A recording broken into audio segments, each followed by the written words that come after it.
Hey, what's up, guys? It's Bakes here, and thank you for joining me for this episode of my random horror reviews. Today's movie is Pulse 3 from 2008. This is just my Pulse trilogy set. It's got all three of the American remake films in it. And you're probably wondering why I've jumped to Pulse 3 in particular, especially when I haven't really brought up the first two films in this trilogy on my channel before. Or in particular done reviews of them. But I was looking through stuff on my shelf and I got to this Pulse set and thought about the third film, and I couldn't really remember how they wrapped up the trilogy. Now, it's my own fault because the one thing that I do remember most about Pulse 3 is that I didn't really like it. To be honest, I actually don't really like any of these American remake trilogy entries. I think they get progressively worse, so the first one is the best, second one's getting worse, and then the third one, we'll get to that today. But I have seen the third one before, and I just couldn't really remember how they continued everything on from the second movie and how they wrapped up the trilogy, so this rewatch was self-inflicted. But before we get into my thoughts of Pulse 3, let's quickly get into the plot. So it does take you to know a little bit of, the previous films to know what's going on in this one, but, I won't do a full recap of the trilogy, but this one takes place sometime in the future after the events of the second film, and all technology and electronics are removed, gone, pretty much banned to keep these digital entities, ghosts, away, and, trying to keep people safe. But in this apocalyptic world, this teenage girl has this secret laptop where she's been chatting to this guy, and she decides that she's going to meet up with him in the city. So now it's her traveling through this wasteland, avoiding threats, avoiding other technology and everything to try and get to the city to meet this guy that she's been chatting in this chat room with. And that's pretty much the plot for Pulse 3, so let's move into my thoughts of it now. So I want to start with the opening sequence to this movie, because the opening is just sort of like this cringe capsule for everything that you really need to know for what to expect with this kind of movie. You've got this couple, the boyfriend from the States living in the city, and his girlfriend who, I can't remember, I think she's from Egypt, and they basically live together through FaceTime, through different devices throughout the house. So if she walks to the kitchen, he's got to walk to this screen that he has in the kitchen to be with her, sort of thing. That's probably the best way to describe it. And the feel is just this very specific mid-2000s cringe. Like, this is probably seen as like a technological advancement back then, but now it just feels very dated and very of the times. But what stands out most of all in the opening sequence, and probably not just in the opening sequence, like it goes throughout the whole film, but we're talking about that for now, is the dialogue. It's extremely poor, massively cringe. Like, I've had this sequence of dialogue stuck in my head haunting me since I've rewatched this movie. They're on the screen together and he's like, "Oh, show me some belly," and she like lifts up her shirt, does this belly dance, and he's like, "Oh, I'm gonna have sweet dreams tonight." It's like, oh, what the fuck was that? Like, it's so cringe. It's so much it like almost kind of hurts, the amount of cringy dialogue. It's almost so bad it's funny, and I really do have to emphasize almost, because it's not quite there. It's actually pretty painful. And like I said, this is just the opening of the film. It actually, this opening sequence actually takes place before the technology banishment, obviously, for them to have all these screens, and before these digital entities started taking over. But it just sets up the feel of what type of movie you're going to have here. As I said, cringe, feeling very dated, low budget. It does have the feel of one of those direct-to-DVD sequels that you would find in like a bargain bin of the video rental stores back in the 2000s. So moving on and getting into the actual meat and potatoes of this movie, which is following this teenage girl in this now apocalyptic type world.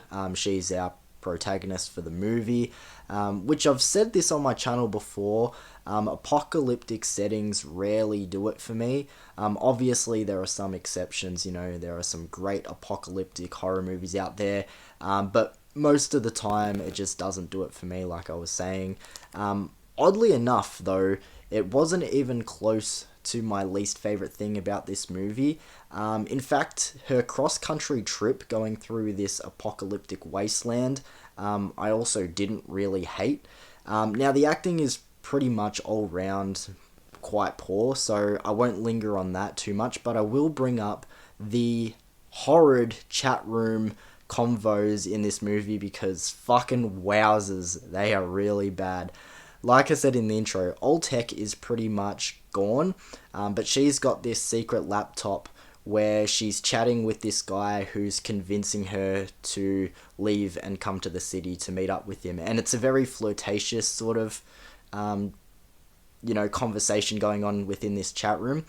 But firstly, they do voiceovers acting out what is being written in the chat room, so the cringe isn't avoidable just by not looking at what's being written, which is unfortunate. But the convos also read out, being voice overed is like really cringe too, and I might also add very creepy because she admits to being 17 and he's clearly like in his mid to late 20s.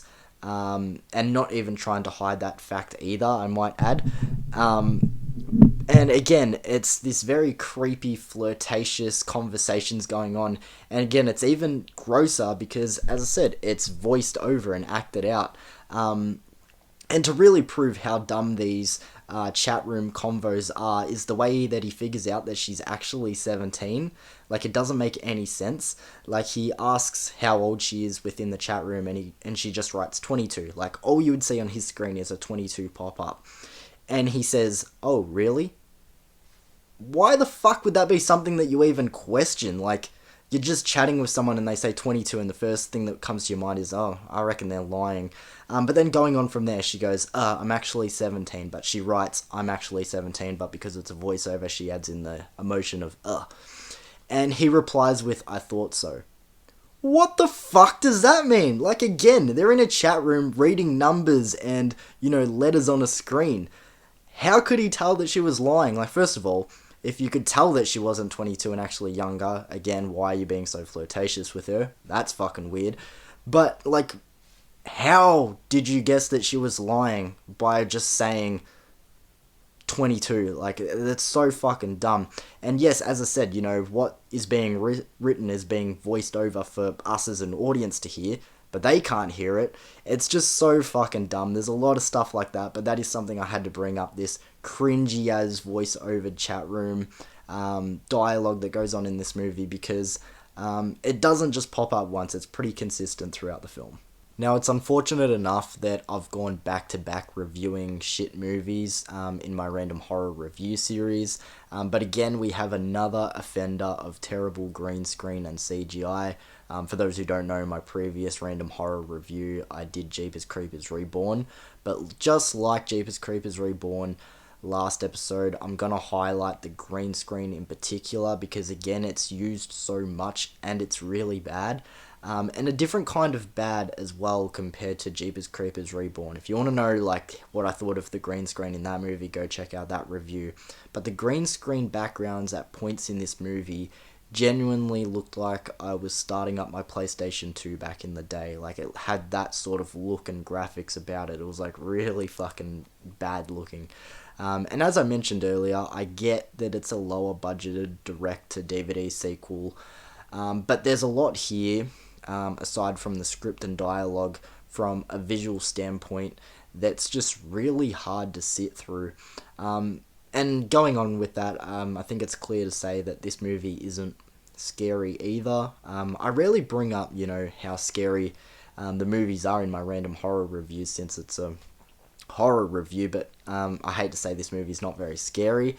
Though I will say, and I hate to admit it, there was one jump scare that got me towards the end, and I hate that it got me because everything leading up to that point was bad for so long, and then this one jump scare that I thought was actually pretty good. I'm like, oh, where the fuck did that come from? But like I said, it's got a lot of problems from a visual standpoint. Like I said, if you want to have a flashback of playing your PlayStation 2 back in the mid 2000s, you might get a kick out of the backgrounds and green screens in this movie, but otherwise, yeah, they're not the greatest. So far in this review, I've done a lot of emphasis on this movie feeling very early to mid 2000s, which isn't always a bad thing though. The era can have a lot of nostalgia or even charm, especially for someone like me who did grow up in the 2000s. But I prefer the feel and vibe of an early 2000s movie, something along the lines of like Saw, or maybe that's not the best example. Maybe I should compare it to something a little bit cheesier. Like Darkness Falls, if you've seen that movie. It's not great, but it's got this mid early 2000s charm about it that gives it that extra little bit of push. You know, there's something about it that draws you in. But this 2000s feel that we have here for Pulse 3 does feel very dated, mostly because it's got this push, you know, in the story of being very tech reliant, and I guess the lower budget also plays into that as well, I guess. But the idea of like digital ghosts in general, I mean, come on, that is like late 90s, early 2000s coded in the story there alone. But, you know, lots of technological stuff feeling very dated. Like, it's got the typical frantically banging on the keyboard to be doing anything on the computer. It's like, that's not how it fucking works. But, you know, you had that all through these movies, you know, around this time. I mean, I've said pretty much all I want to say. So to get to a rating for Pulse 3 from 2008, I'm going to give it a 1.5 out of 10. I don't know, let me get some more annoying things off my chest. Like I said, all power and electricity is out to stop these digital ghosts getting through, because that's how they get through. They come through computer screens and phones and TVs. Like, that's how they get into our world. And that's why this world is now this apocalyptic wasteland. Like, they've stopped using all this tech. Yet, at the end of the movie, the ghost charges a dead laptop anyways to be able to get through. Why don't all the ghosts just do that? Why is he the only one that can do that? Like, why weren't all the ghosts doing that? Like, you know, there's plenty of dead electronics everywhere. Why don't they just do what he did and fucking charge it and come through? Why is he the only one that can do that? It was so fucking dumb. Yeah, like I said, I gotta give it a 1.5 out of 10. I know that's a really low score. I think I've rated it like 0.5 higher than Jeepers Creepers, as I said, which was the review before. And that's actually a bit of a surprise, because normally I knew Jeepers Creepers Reborn was a shit movie, and I also knew that this one was a shit movie. But it surprises me because if I'm watching a shit movie, I think I'd prefer to watch a shit creature feature or a shit slasher rather than a shit, you know, ghost paranormal movie.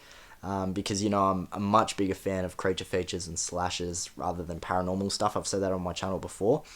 And Jeepers Creepers is a creature feature and a slasher, you know, in one. So you would expect that I liked that movie more, but I'll give the slight edge to Pulse 3. But I'm just rambling now. If you have a different opinion on any of the American remade trilogy, you know, hit me up in the comments below. But as I said, I'm not a fan of any of them. I think the first one is like, I haven't seen it in a while, but just off the top of my head, I'll give it like a 4 out of 10. But as I said, I think they just progressively get worse. So as I said, this one was self-inflicted. I chose to go back and check it out for some fucking reason, but that's what I do for content, guys, and, you know, I watch the shit movies, so you don't have to. But thank you for joining me for this episode, guys, and I'll see you for another review soon. Peace.